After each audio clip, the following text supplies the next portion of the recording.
দেওবন্দি উলামায়ে কেরামের সাথে সংশ্লিষ্ট যতগুলো রাজনৈতিক সংগঠন রয়েছে তার মধ্যে সর্ববৃহৎ রাজনৈতিক সংগঠন ইসলামী আন্দোলন বাংলাদেশ। কাজেই সেই জায়গা থেকে ইসলামী আন্দোলন বাংলাদেশের দায়িত্ব সবচেয়ে বেশি। আলহামদুলিল্লাহ, আমি সাক্ষী দিচ্ছি লাখো জনতার এই মজমায় আমরা হযরত পীর সাহেব চরমনায় সৈয়দ রেজাউল করিম সাহেব হাফিজাহুল্লাহর মধ্যে সেই উদারতা এবং সেই আন্তরিকতা আমি প্রত্যক্ষ করেছি, আমি সাক্ষী দিচ্ছি। এই জন্য আমরা আশাবাদী আগামী দিনে ইনশাআল্লাহ আমাদের ঐক্য প্রতিষ্ঠিত হবে। এই জন্য আমাদের যেই কথা আমরা একমত সেটা হলো, আগে আমাদের উলামায়ে দেওবন্দের নেতৃত্বে যে সকল রাজনৈতিক সংগঠনগুলো পরিচালিত হচ্ছে আমরা আমাদের মধ্যে আমাদের ঐক্যকে আরো সংহত এবং মজবুত করব। ইতিমধ্যে আমির হেফাজত আল্লামা শাহ মুহিবুল্লাহ বাবুনগরী হাফিজাহুল্লাহর পক্ষ থেকেও আমাদেরকে সকল সংগঠনকে এই দাওয়াত দেওয়া হয়েছে। কাজী ইনশাআল্লাহ আমরা আশা করছি যে অদূর ভবিষ্যতে অনতিবিলম্বে আমাদের ঘরানার সবগুলো রাজনৈতিক সংগঠন আমরা সীসাডালা প্রাচীরের মতো ঐক্যবদ্ধ হব।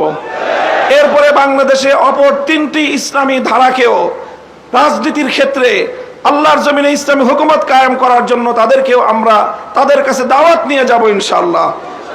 সেটা হলো, একদিকে বাংলাদেশে আরেকটি অঙ্গন রয়েছে আহলে হাদিস সম্প্রদায় হিসাবে বিশাল একটা সম্প্রদায় বাংলাদেশে রয়েছে। আমার যতদূর জানা তারাও এই বিষয়ে বর্তমানে অতীতের যে কোনো সময়ের তুলনায় উদার দৃষ্টিভঙ্গি লালন করছেন। ডক্টর আসাদুল্লাহ গালিব এবং মৌলানা আব্দুর রাজ্জাক বিন ইউসুফের নেতৃত্বে আহলে হাদিস ভাইয়েরা তারা রাজনৈতিক অঙ্গনে উলামায়ে উম্মতের সাথে উলামায়ে দেওবন্দের সাথে ঐক্য করার জন্য তারা প্রস্তুত রয়েছেন। আমাদের আরেকটি অঙ্গন রয়েছে যাদেরকে আমরা সুন্নি বলে জেনে থাকি, সেই সুন্নি ভাইয়েরাও আমি আশা করি এবং আমার কাছে যতটুকু ধারণা তারাও ঐক্যের জন্য প্রস্তুত রয়েছেন।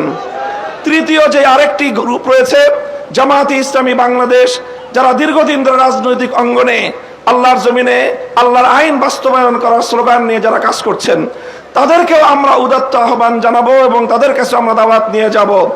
এইভাবে উলামায়ে দেওবন্দ যদি ঐক্যবদ্ধ হয়ে আহলে হাদিস সুন্নি জামায়াতে ইসলামী সহ ঐক্যবদ্ধ হতে পারে, বাংলাদেশের উম্মতের উলামায়ে কেরামের কাছে জিজ্ঞাসা করা ছাড়া কোন রাজনৈতিক সিদ্ধান্ত গ্রহণ করা যাবে না।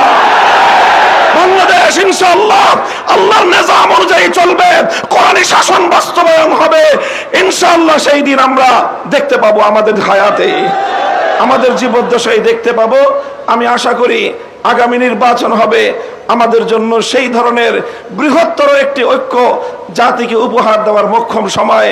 আমি আপনাদের সকলের কাছে দোয়া চাই যে এভাবে যেন আমরা আমাদের ভূমিকাগুলো পালন করে যেতে পারি। বাংলাদেশ খেলাফত মজলিসের পক্ষ থেকে আমি আজকের এই ভর মজলিসে এই ধরনের কার্যক্রম পরিচালনায় আমাদের শতভাগ উদারতার এবং আন্তরিকতাপূর্ণ ভূমিকা পালন করার প্রতিশ্রুতি দিয়ে যাচ্ছি ইনশাআল্লাহ। নাসরুম মিনাল্লাহি ওয়া ফাতহুন করিম। আসসালামু আলাইকুম ওয়া রাহমাতুল্লাহ।